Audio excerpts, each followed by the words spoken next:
Hai teman-teman, Assalamualaikum. Gimana kabarnya? Alhamdulillah baik ya. Sama aku juga baik banget. Terus gimana puasanya? Afdol? Iya, belum bocor kan?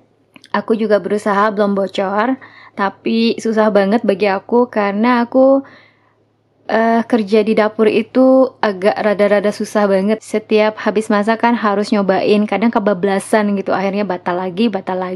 Semoga teman-teman jangan sampai bocor kayak aku gitu, banyak bocornya. Oke, aku ini mau kakeboan mingguan teman-teman ya. Jadi minggu pertama dan minggu kedua. Ini tuh aku udah mulai agak sulit belanja. Maksudnya dalam memilih bahan ya teman-teman. Jadi bapak itu kan agak-agak susah-susah gampang gitu ginjal. Beliau nggak boleh makan garam. Dan itu juga ternyata aku tuh nggak belum berhasil banget karena kaki beliau tuh masih bengkak-bengkak. Kadar airnya tuh banyak. Jadinya aku konsultasi lagi sama ahli gizi dan yang aku beli hanya untuk makanan-makanan bapak aja. Iya, jadi aku ngikutin beliau makannya. Iya, mungkin ikut sehat banget kali ya, gitu. Oke, aku ke ini aja ya, ke langsung apa nih Excel-nya. Alhasil uh, Jeko-nya Bapak itu ini mahal juga ya teman-teman, 11.650 karena ada obat tambahan. Banyak banget. Beliau udah kayak toko obat. Banyak banget obatnya, ya Allah. Sulit banget ngurusin makanan beliau ini, bener-bener pusing. Ini aja aku udah pakai apa ya? Udah pakai apa sih resep untuk spesialis penyakit ginjal, tapi tetap aja masih kakinya tuh masih bengkak ya. Terus sama minumnya juga itu sehari itu hanya 1000 mili ya teman-teman. Iya. Oke, lanjut. Ini kan Jeko medikalnya ini 11.650, jadi minus teman-teman. Minus 940. Selanjutnya ini makanannya ini kalau dijumlah itu 6.796 dan kami masih punya bekal makan itu untuk makanan 23.323. Nah, yang untuk non-foodnya ini udah terpakai 5.000 ya teman-teman, jadi masih ada 1.600. Nah, kemarin aku kan ke dokter ya teman-teman, karena liver aku tuh naik langsung pling 3 kali lipat orang 3 kali lipat orang biasa. Liver aku tinggi banget itu setelah aku pulang dari Indonesia teman-teman. Jadi ternyata aku pun juga nggak boleh makan garam banyak. Nah, sedangkan aku di Indonesia makannya lahap banget tuh. Dari makan durian tiap hari, terus makan di luar terus. Kan di sana identik asin ya. Kalau bagi aku tuh agak asin ya di sana gitu. Itu yang aku konsumsi tiap hari. Pas balik lagi ke Jepang, hasil medikalnya langsung naik. Terus aku disuruh ke dokter, ke rumah sakit untuk medical check up ulang gitu. Jadi di sini aku ambil 5.000 untuk medical check up ulang. Dan tapi hasilnya alhamdulillah turun.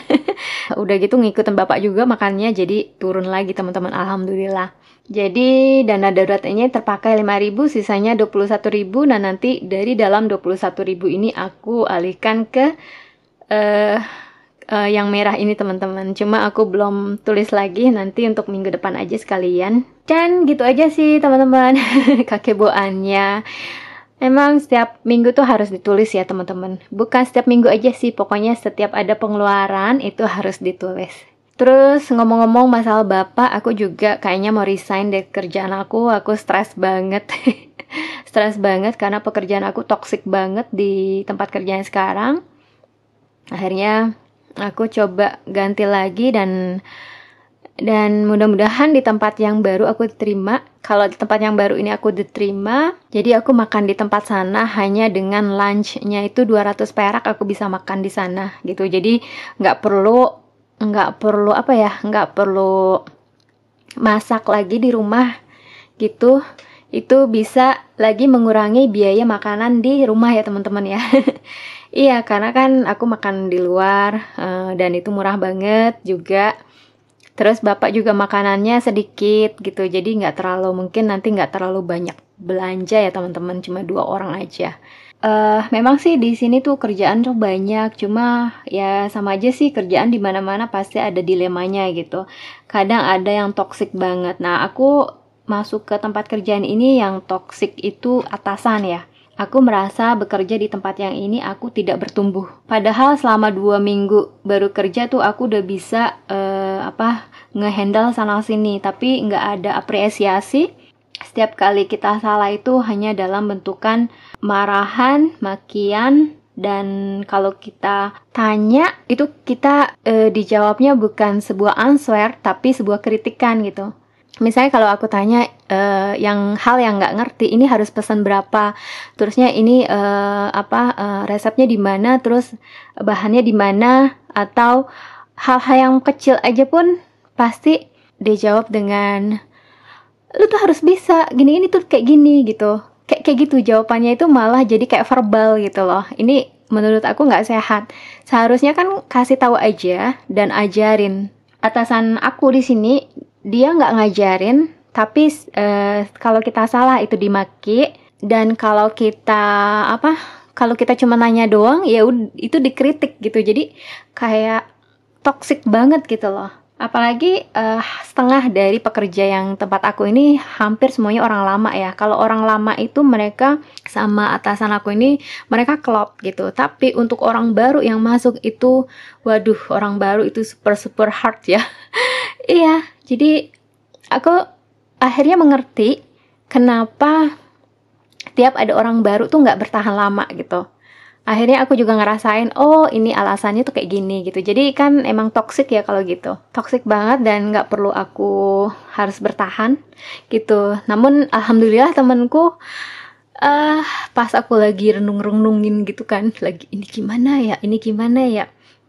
Kalau pindah kerja aku baru 6 bulan, pasti di tempat yang baru akan ditanyain, kok lu cepet banget sih pindahnya gitu kan. Bingung ya, maksudnya ini orang juga pasti kalau masuk sini bakal berhenti lagi nih, kan kayak gitu ya kesannya jadinya gitu. Jadi aku tuh bingung di situ, ini gimana ya kalau aku pindah, terus pasti akan ada hal yang kayak gitu loh. Alhamdulillah finally 3 minggu yang lalu tuh teman kerja yang dulu itu hubungin aku kalau ada rekan kerjanya mereka itu 1 orang dipecat dan ngasih lowongan ke aku untuk aku ngedaftar di perusahaannya dia gitu loh. Akhirnya aku daftar, cuma aku lagi nunggu dapat kabar karena semalam baru aku kirim. Iya. Aku malah cerita ini ya, cerita kayak curhat gitu ya teman-teman, ya nggak apa-apa ya. Iya teman-teman, terus gimana kakeboannya? Aku mau bertanya ke teman-teman kakeboannya gimana? Masih lanjut nggak? Amin amin, bismillahirrahmanirrahim ya teman-teman, jangan sampai berhenti. Karena dengan kakeboan itu bisa menolong kita ke depannya gitu. Iya, semoga dengan kakebo cita-cita kita tercapai ya teman-teman. Walaupun di perjalanan tuh banyak kerikil ya teman-teman, entah ganti kerjaan, entah harus berhenti dulu. Tapi dengan adanya kakebo kita tuh udah punya persiapan dana darurat selama kita nggak kerja sebulan, 2 bulan, masih aman ya teman-teman. Itu fungsinya kakebo ya teman-teman, jangan sampai habis uangnya di bulan tersebut gitu. Jadi dapat gaji terus langsung habis, jangan ya teman-teman gitu. Kalau ada kejadian darurat atau yang nggak kita inginkan gitu, tapi kita siap dengan hal itu gitu. Oh iya, makasih banget teman-teman udah terus mendukung aku, dan aku sangat senang sekali karena teman-teman aku bisa terus bertahan. Dan buat teman-teman, salam semuanya. Terima kasih ya. Bye-bye.